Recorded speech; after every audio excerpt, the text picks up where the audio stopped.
even though NASA isn't what it used to be in the 50s, in the Apollo age, we're already preparing for like the next age, like the Mars age. So I think it's different now, but it's also a new age of excitement for things that we haven't done before. Today, I'm joined by a longtime friend of Design Lab, Sirina Nabhan, who works for one of the coolest places in the universe. Sirina is a product and data systems engineer at NASA's Jet Propulsion Laboratory. After graduating from UC Riverside, Sirina landed a 3-month internship at NASA. Then, a few years later, they brought her on for real. These days, Sirina's role is to build project and data systems in deep space networks, basically communicating with anything that goes to the moon and beyond. Today, we'll talk about how a robot video on YouTube inspired her career path, what's happening between NASA and JAXA, the Japanese space program, and what we can expect to see in the near and distant future when it comes to deep space communication.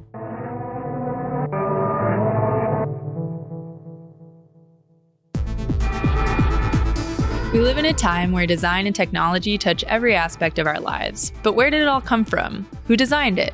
How was it built and brought to market? What will it look like in a year, 2 years, 100 years? From the phones and smartwatches that help us in our day-to-day to the cutting-edge spaceships and 3D printers that are leading us into the future, modern design is constantly shaping the way we work, communicate, problem solve, and play. And every new design, big or small, starts with an idea and a bill of materials. I'm Magenta Strongheart, and this is The Bomb, where we talk to leading innovators in the tech world and celebrate the transformational power of design.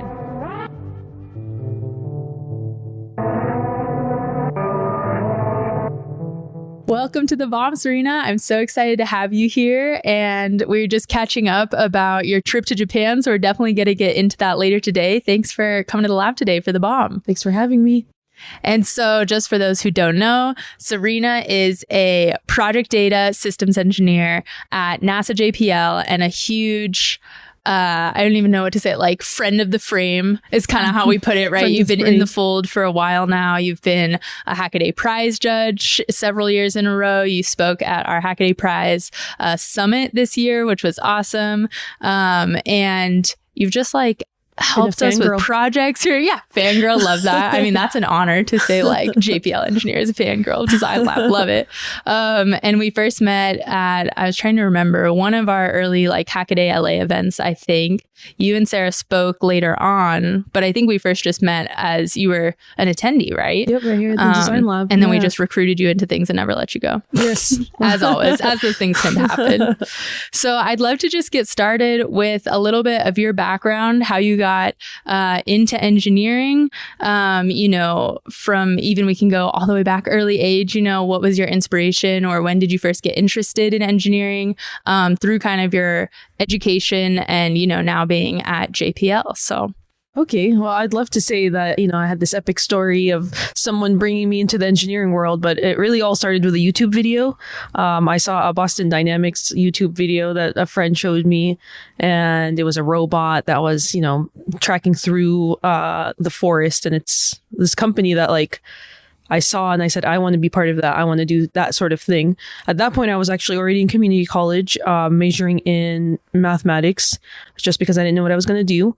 But after I saw that YouTube video, I was like, I want to be a robotics engineer. That's when it clicked. Yep, exactly. So yeah, I wish it was some epic story, but it's also a beautiful modern story of like, you know, how the internet can really just open up a career path for someone that may not have seen it otherwise. Yeah. So I chose my major to be in electrical engineering because I was interested in robotics. However, once I got into college, I was taken all kinds of directions, got into material science, embedded systems, all sorts of things. But after graduating, I had used my internship experience to get my job at JPL, which is in RF communication as it started, and now it's in systems engineering. So in my role, I translate project needs into our software lifecycle, building the project and their data systems into the Deep Space Network, which is a network of antennas that are placed all around the world. The most massive antennas that are communicating with anything that goes to the moon and beyond.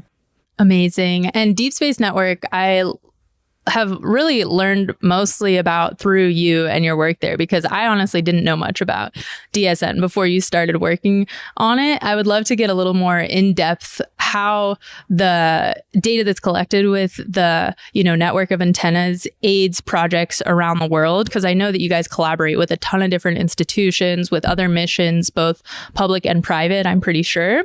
And so I'd love to learn a little bit more about kind of how does the work you're doing kind of apply to all these different projects? Sure. Again, just for some historical background, the Deep Space Network was initially set up during the Apollo age because they needed something to communicate so far. Before that, we had smaller ground station antennas. And even today for Earth orbiting missions, internet satellites, things like that, we have the Near Earth Network. So the Deep Space Network is utilized for any mission trying to go to the moon and beyond, as I said. But they are a servicer to over 40 different flying missions now. We have almost 20 missions coming up, including CubeSats, manned missions, and woman missions also. First woman on the moon pretty soon.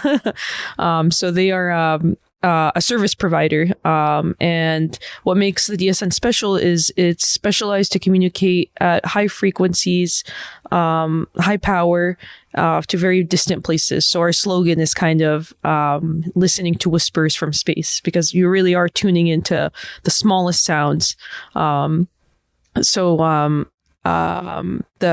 The customers that we have could be NASA projects. So like the rovers are used. We also service JAXA, the Japanese Space Organization, that I will tell you more about the trip later.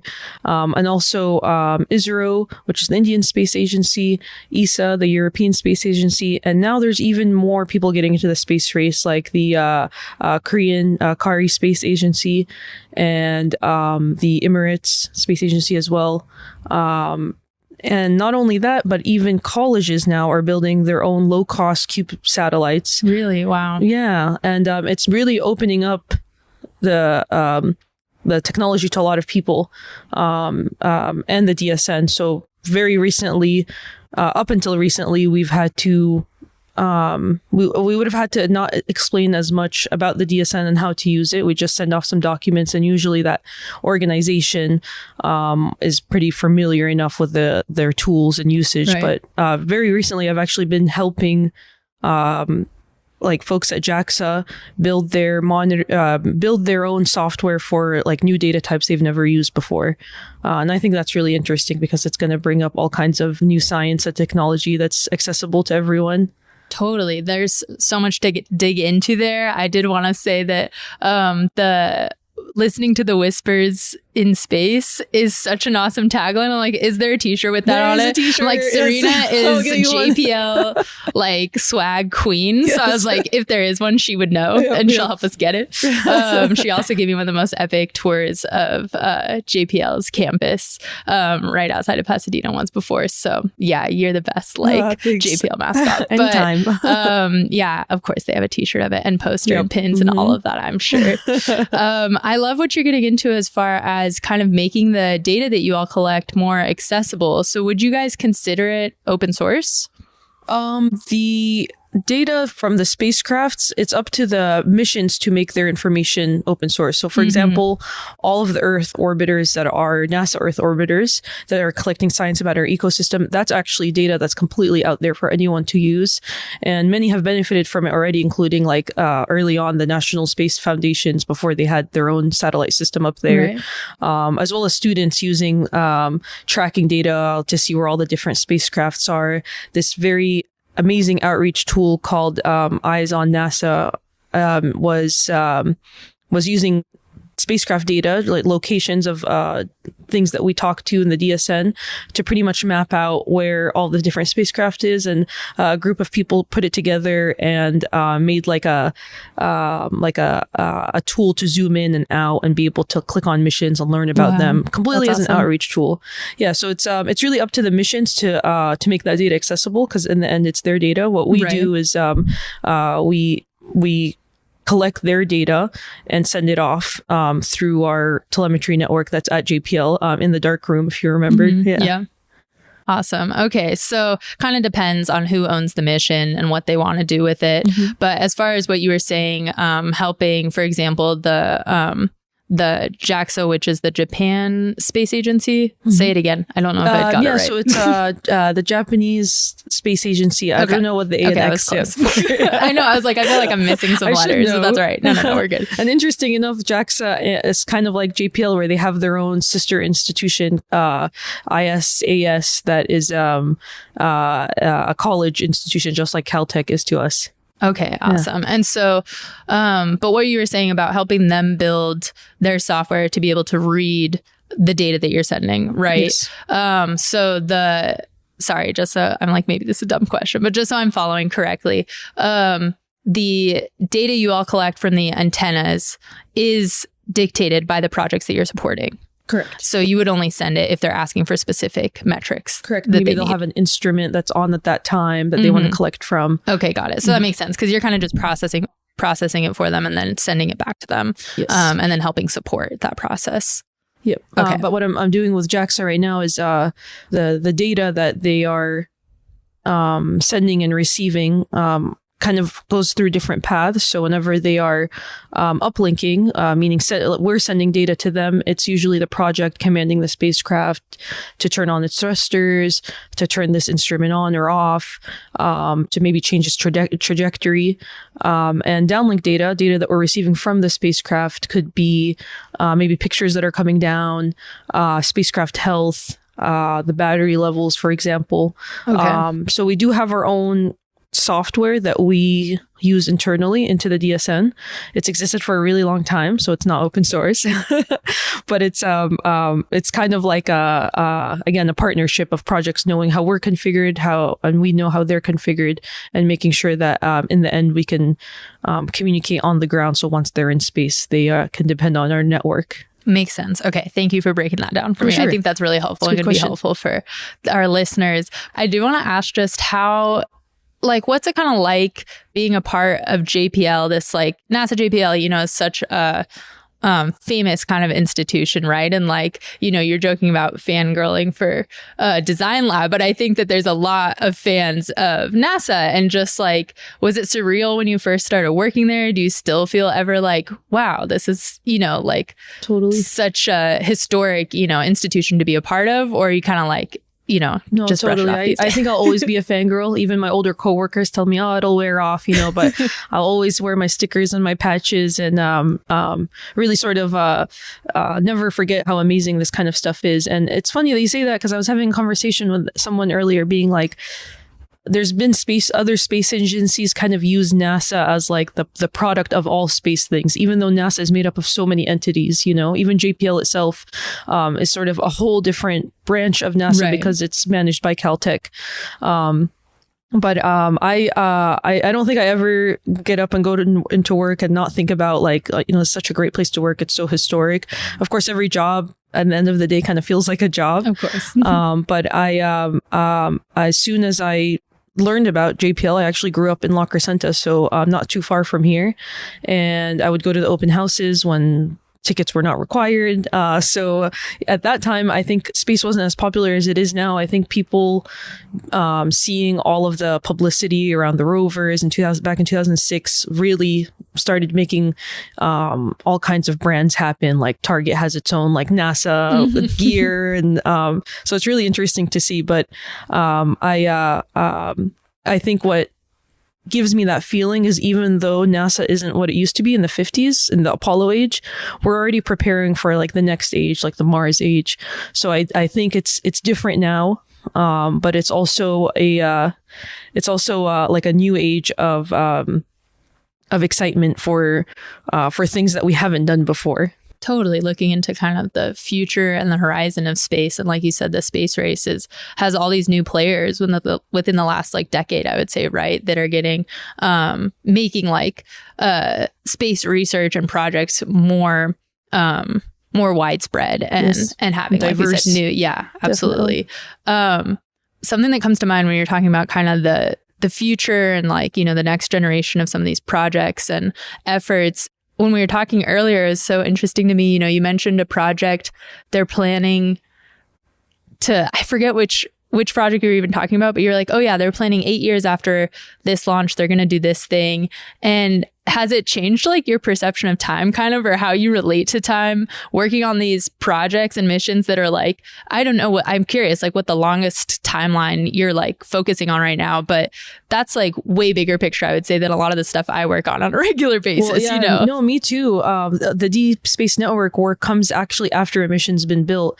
But from working at JPL, I've realized and learned that when the idea is first proposed, it's usually an answer to the decadal survey that comes out every year from NASA that talks about all of the important stuff that that scientists think are valuable to understand. So for example, this year it was about small bodies, about asteroids.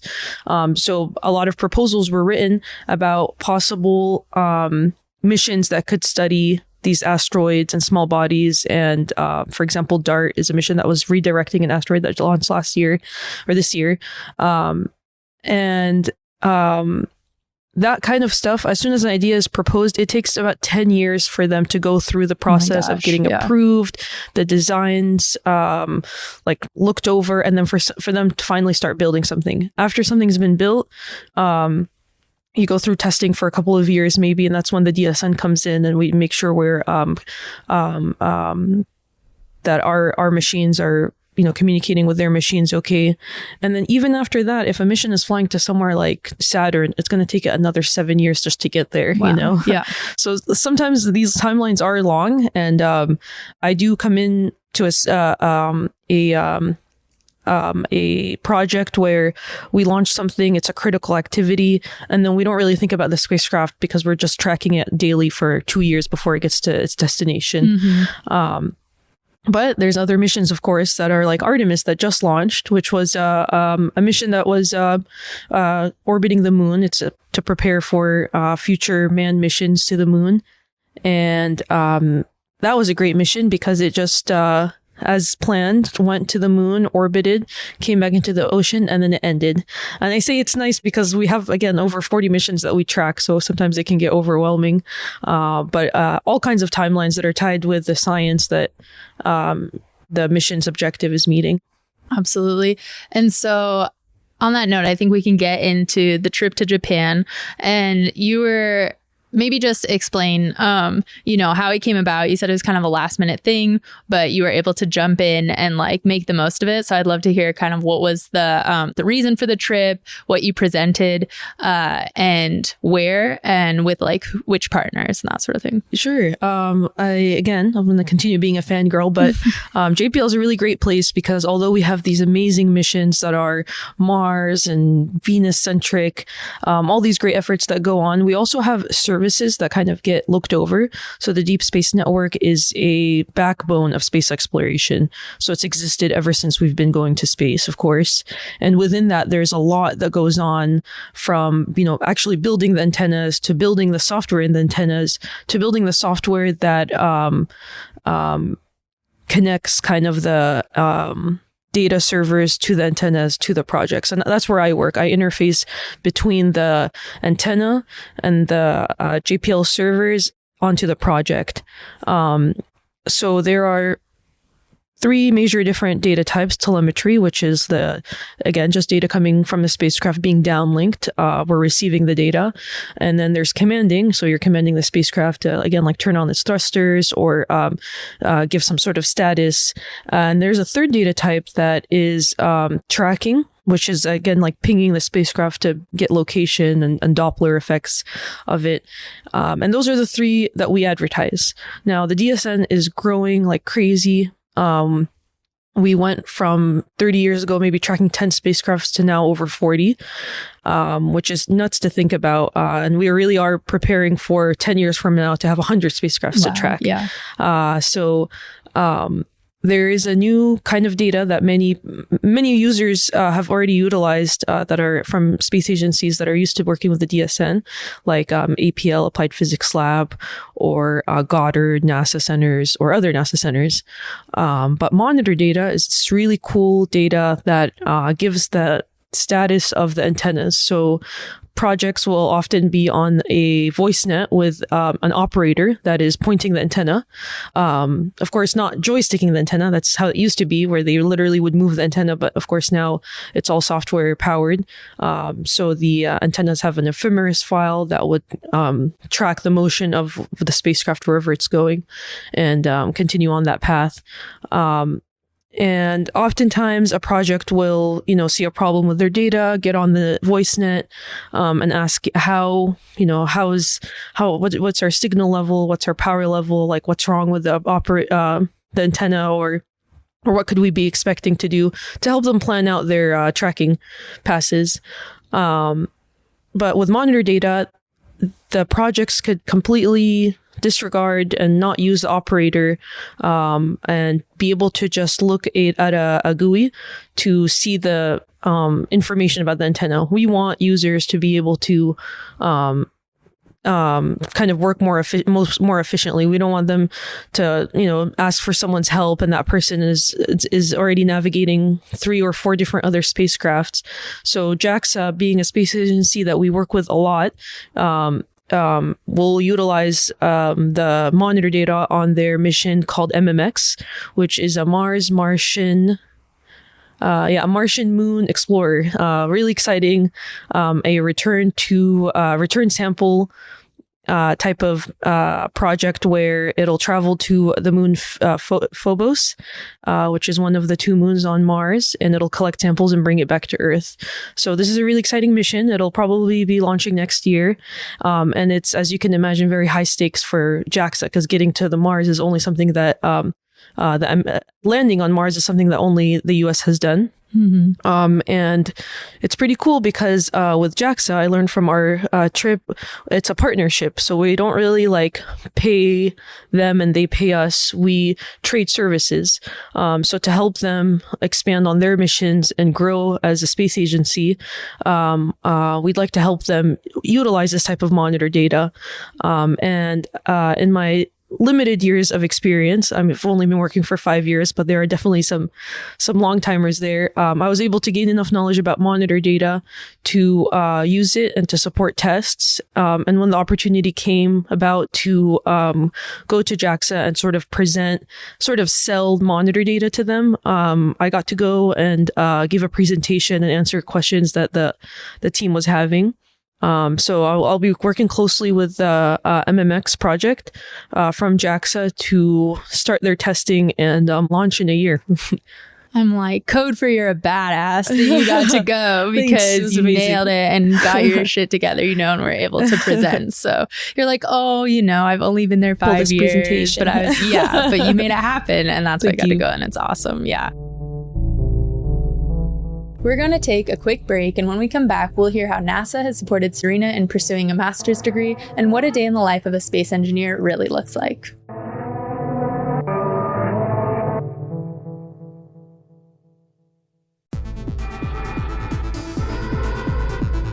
Welcome back to The Bomb. I'm Magenta Strongheart. Today we're talking with Sirina Nabhan from NASA's Jet Propulsion Laboratory. We heard earlier about Sirina's trip to Japan and the partnership between NASA and JAXA. Now we're going to hear from Sirina as she talks about what it's like to work for NASA and how JPL is aiding her postgraduate education. I want to rewind a little bit to your educational background and kind of, I think it would be interesting. I'm curious, and I also think for others who might be interested in getting into kind of space engineering and this sort of thing, what's like a day in the life of Sirina? Okay, every day is different, again, every job, no matter how cool, I think comes with its own boring tasks of developing documents, writing things down, having meetings. But I'll go back to my main task of translating project needs to DSN requirements. So I actively work on anywhere from 2 to 10 projects at a given time, depending on where the phase is of their mission. Recently, I've been mostly focused on developing configurations and needs for the missions really early on. So, for example, James Webb, which was last year, which is sort of when I've acquired the most knowledge, was years before they launched, they were doing compatibility testing, which is testing to pretty much prove that our antennas are compatible with their antenna that's on board their spacecraft. So my week can go from meeting with the project, figuring out game plans, to developing a test procedure to say that, hey, we've tested this and we're sure it's going to work once we send it off into space. Because once something is in space, it's a lot harder to troubleshoot it when it's not something you can put your hand on again. So testing, writing procedures, discussing requirements with projects, monitoring the kind of the tracking passes is what they call them. Once a project is on, could either be really boring, which is good, means everything is working right, or really exciting, which means things are breaking and we have to pinpoint where it happens. The cool thing about the project, the working in the DSN, is it's such a big machine. So one person, no matter how long they've been working in the Deep Space Network, isn't an expert on any one thing. You kind of have to be like a jack of all trades because you see how things can depend on each other, how a certain subsystem can be. So going back to the telemetry type of data, the downlink data that we get, again, those pictures and information about the spacecraft, they have to run through multiple subsystems to get to the project. So once the antenna receives a signal, it has to pass through a lot of like capture mechanisms to modulate the signal and translate it into something that's encoded for the project to decode. A lot can happen in between those steps. So sometimes our one of the subsystems will be a mess. So then now I'm learning from the experts about like, well, what does the system do? Why is it causing my project an issue? And pretty much becoming their friend so that I can really troubleshoot our problem. And then after that task is complete, now I've gained all that knowledge about this particular subsystem. Mm-hmm. So you never know what you're going to get, but it all kind of, again, is inspired by these missions doing great science. Absolutely. So do you, like, you didn't necessarily plan to be working on DSN, right?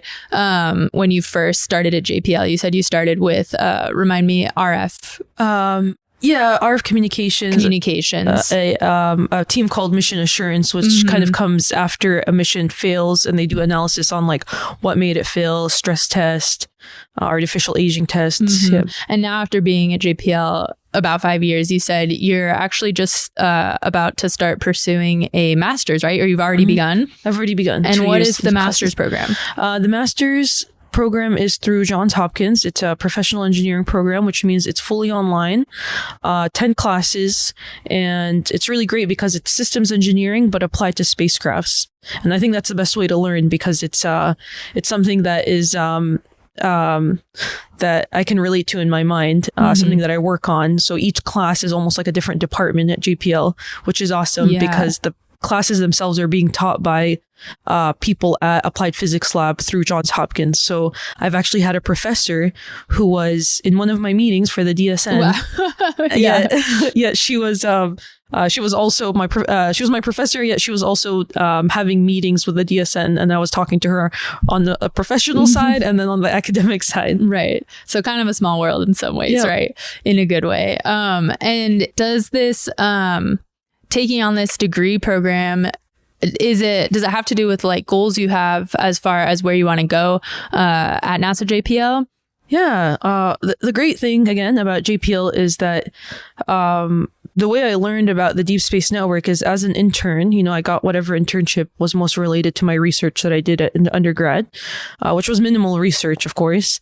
But I got into the DSN because one day someone was organizing a tour for the interns, and we went up in the telecom building, and the guy that was showing us around the building was telling us about the Deep Space Network. So I had heard of it, and because of that tour, and I actually came back for another tour with a bigger group of friends because this guy was willing to share the knowledge and was excited to talk about his work. I applied for the DSN because I had heard about it, and in my interview I was able to be like, oh, I know what the Deep Space Network is. Right. So that's the great thing about JPL is someone that's excited to talk about your work, about their work, can have a contagious effect and make you excited about doing something. So I decided, which is why you're the ultimate spokesperson for JPL. Yes. I'll actually get an advertisement. Is this a commercial? I don't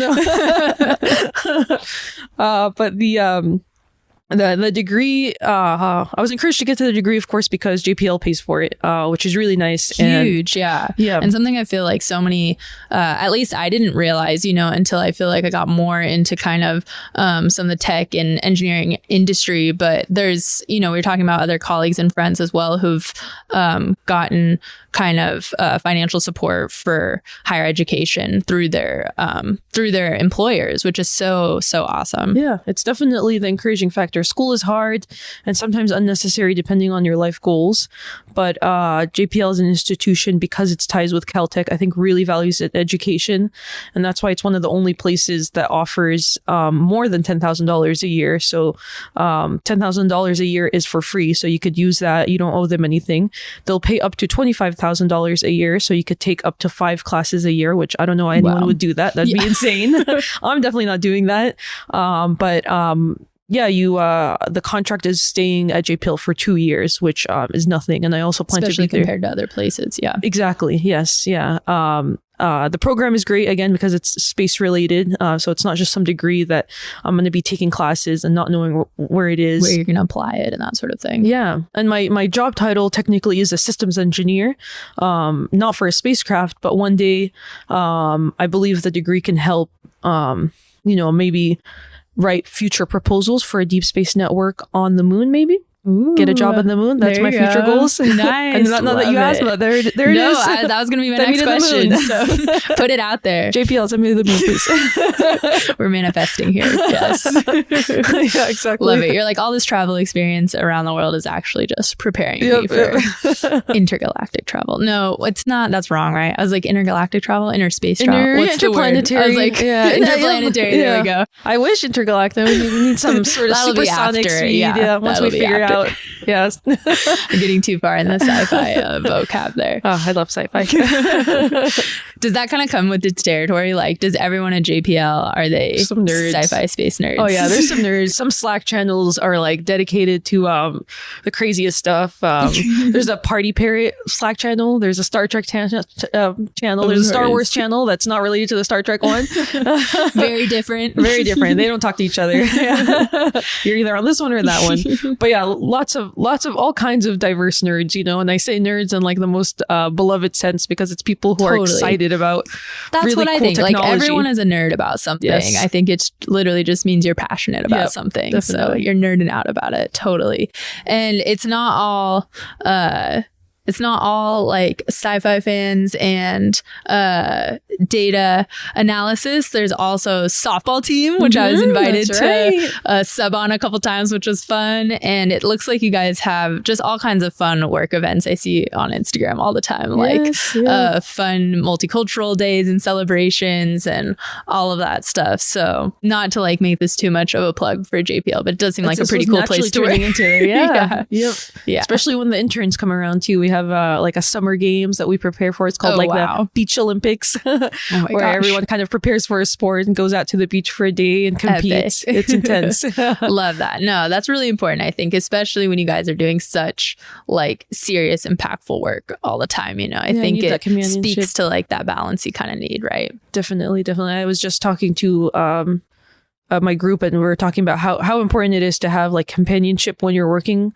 So even though you're working on something extremely technical, having companionship from hanging out with your coworkers or doing something social or just being close to them makes you comfortable enough to share ideas and ask questions without feeling like it's not your place. Totally. No, that's so important, and something I value about Supplyframe too, that like they make time for both like all the work and all the time to be like creative and have fun together, and like you said, kind of build those relationships with your coworkers and all of that. Yeah, definitely. So I'd love to get into kind of what you're excited about, other than, going to the moon eventually. What you're excited about for sort of the future of JPL's projects, but even beyond that, kind of what you see as far as trends in, in space research and kind of the science that you all are working on. Yeah. So we talked about the new space age, and the Apollo age came with its own crazy events that everyone saw that was inspired a whole generation to go into space and even military operations. But what I think is really cool about this new space age is all of the commercial collaboration. So Mars sample return is our next big mission. We just started sort of building requirements for that mission. Requirements are still being changed every single day. For example, the helicopter that was launched a couple of years ago with the Perseverance rover was a proof of concept, just making us believe that we can fly on the moons, on Mars with such low density. But Mars sample return is a series of 4 different components, 4 different projects really, of an orbiter, a lander, the rocket to actually bring the samples back up to orbit, and all these moving pieces. That it's gonna be a massive project. I mean, it's not launching for another 10 years, but things are already starting to happen. I still can't wrap my head around those kinds of like project. Like, yeah, it'll be here before you know it. In some ways, yes, it will. I mean, this year alone was just flew by. Seriously, yeah. But I'm really excited for that mission because of all of the partners that are being announced. Blue Origin, Honeybee Robotics, which is right down the street. They make all the drills for the samplers. So all kinds of projects are commercial-based projects are popping up in collaboration and making it more financially sound, less risky, and just having more eyes on the mission instead of it just being a government-based organization. Because again, what I really do hope to do, and I see myself at JPL for a very long time, but I hope my career ends with building my own company that is a space exploration type company that's helping, put the next orbiter on, or building the next Las Vegas on the moon, something like that. That's so cool. I had no idea that those were kind of your aspirations. Yeah. That's great to hear. I'm like, keep putting it out there. Absolutely. Thanks, Magenta. You can definitely make that happen. I have no doubt. And recruit me onto the team eventually. Yes, you're in. Just like shake hands. It's on camera now, on the record. Yeah, everyone saw that. I'll be your number 3 employee. I'm like Sarah, Matthew. I'll be up there. Yeah, definitely up there. Top 5 for sure. Nice. Everyone heard that, right? Yeah. Love it. We'll do the podcast on the moon. Yeah, follow up 10 years later, 20 years, 30 years later. Yep. Yeah, I'm hoping we can do a follow up with Janelle, maybe in Japan if we can make it happen. That would be cool. That would be awesome. So I want to be respectful of our time here. I know we got to wrap it up soon. So just a couple last questions. We always ask our guests, what's on your personal bill of materials? And you can interpret that however you want. People have interpreted it all different ways. So there's no right way to put it. Yeah.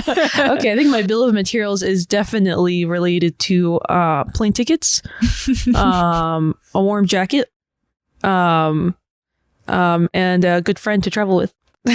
Perfect. I'm like, add me to the list. Yes, definitely. The travel companion list. Absolutely. No, I think that sums it up very nicely. And I'm super excited for the future of Sirina Space Enterprises. Oh, I like that name. Okay, they're getting it patented right now. Yeah, you'll have to pay me $5 for it, but no. Take me on one trip and then it's yours. Done. But yeah, thank you so much, Sirina. You're such an awesome just advocate for getting more people, I think, involved in engineering, getting introduced to JPL and falling in love with it through tours, through all of the outreach events and stuff that you promote, and through just the way that you speak about your work. You can tell that it really is important to you, and I really appreciate you taking the time with us today. Thank you, Magenta.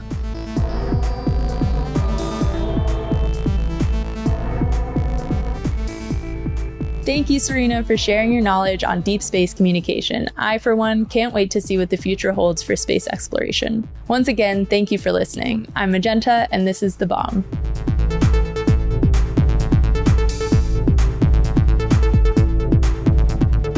If you like The Bomb, don't forget to subscribe, rate, and share the show wherever you get your podcasts. You can follow Supplyframe and Hackaday on Instagram, Twitter, LinkedIn, YouTube, and Design Lab at Supplyframe Design Lab on Instagram and Twitter. The Bomb is a Supplyframe podcast produced by me, Magenta Strongheart, and Ryan Tillotson. Written by Maggie Bowles and edited by Daniel Ferreira. Theme music is by Anna Hogbin, show art by Thomas Schneider, special thanks to Giovanni Salinas, Bruce Dominguez, Thomas Woodward, Jin Kumar, Jordan Clark, the entire Supplyframe team, and you, our wonderful listeners. I'm your host, Magenta Strongheart. See you next week.